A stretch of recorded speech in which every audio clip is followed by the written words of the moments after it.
किसी भी राष्ट्र के सामाजिक आर्थिक विकास में मजबूत शिक्षा प्रणाली का बड़ा महत्व होता है। इसी के चलते भारतीय संविधान में देश के 6 से 14 वर्ष की आयु के प्रत्येक बच्चे को मुफ्त और अनिवार्य शिक्षा का मूल अधिकार दिया है।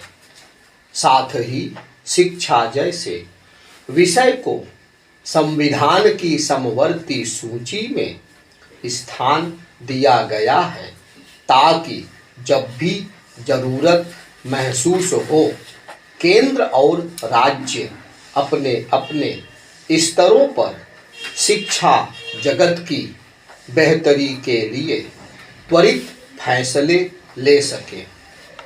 इसके बावजूद शिक्षा तंत्र की मजबूती के लिए सार्थक कदम उठाने के प्रति केंद्र या राज्य सरकारों की उदासीनता समझ से परे है।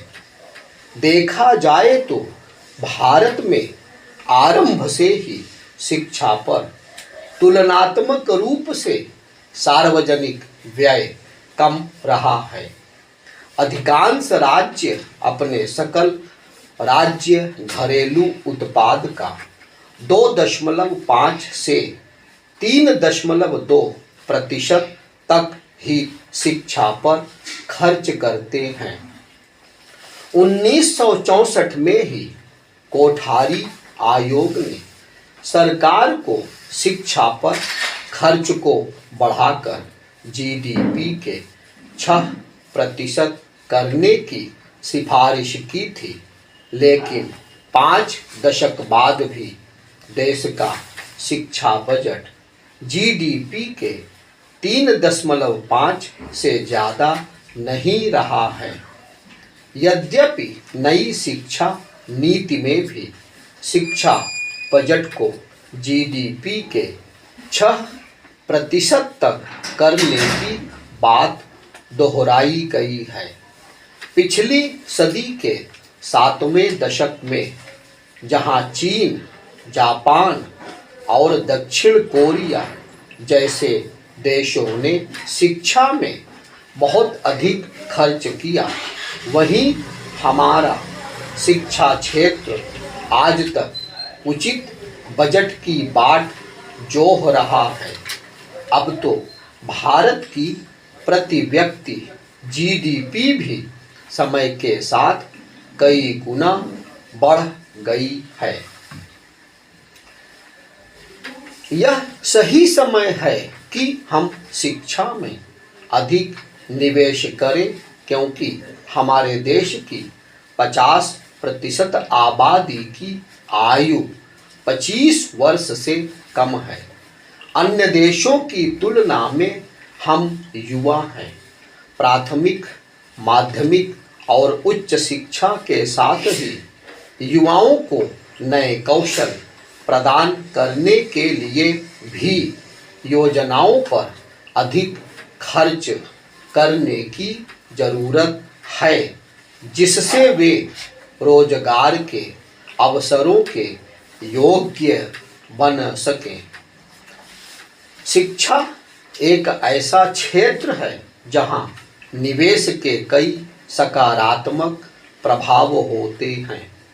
जब कार्यबल अधिक कुशल बनेगा, तब आर्थिक विकास की गति को बल मिलेगा, सामाजिक बुराइयां कम होंगी और महिलाएं भी सुरक्षित होंगी।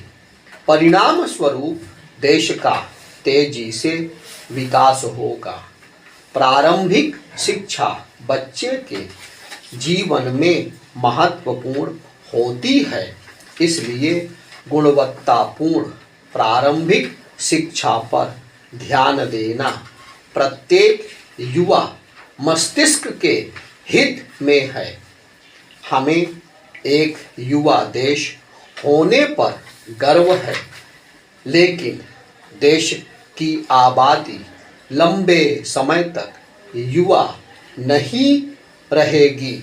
इसलिए आम बजट में शिक्षा पर खर्च को अविलंब बढ़ाया जाना चाहिए।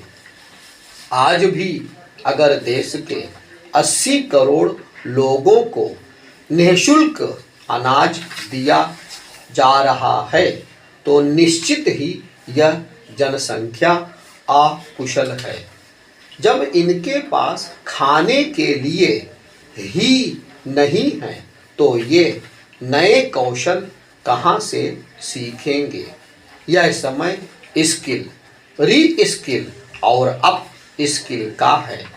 एक अध्ययन के अनुसार भारत में कार्यकुशलता के अभाव के चलते 65% से अधिक नए स्नातक अपने प्लेसमेंट हेतु रोजगार के लिए संघर्ष करते हैं।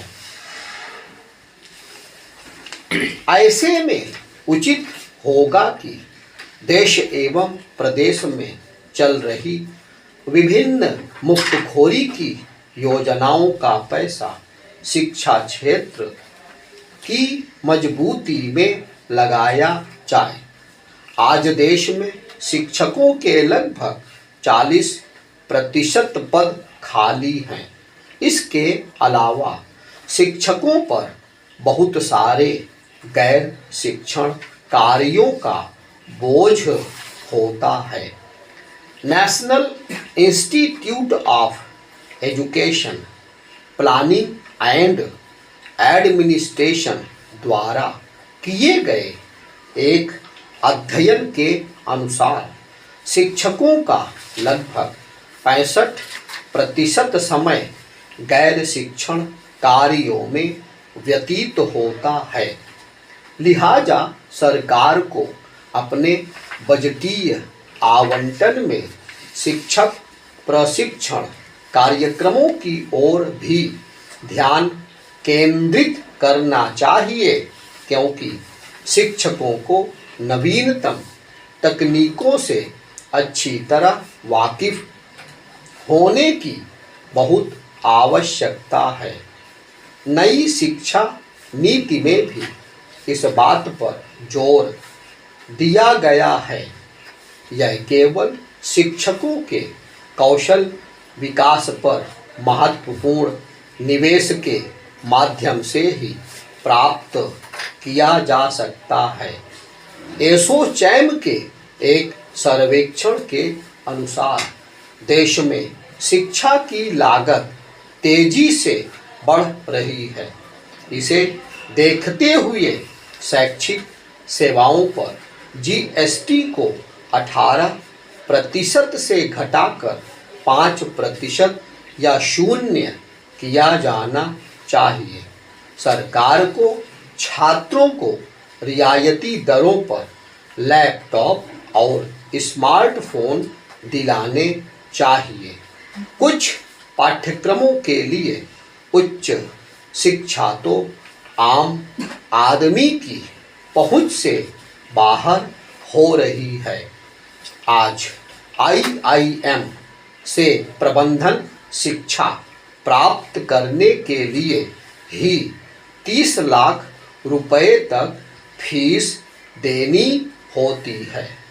अच्छा होगा कि उच्च शिक्षा में फेलोशिप बढ़ाई जाए, छात्रों को सस्ती दर पर एजुकेशन लोन की व्यवस्था की जाए, साथ ही कौशल आधारित पाठ्यक्रमों में सब्सिडी की स्कीम भी बजट में लाई जानी चाहिए।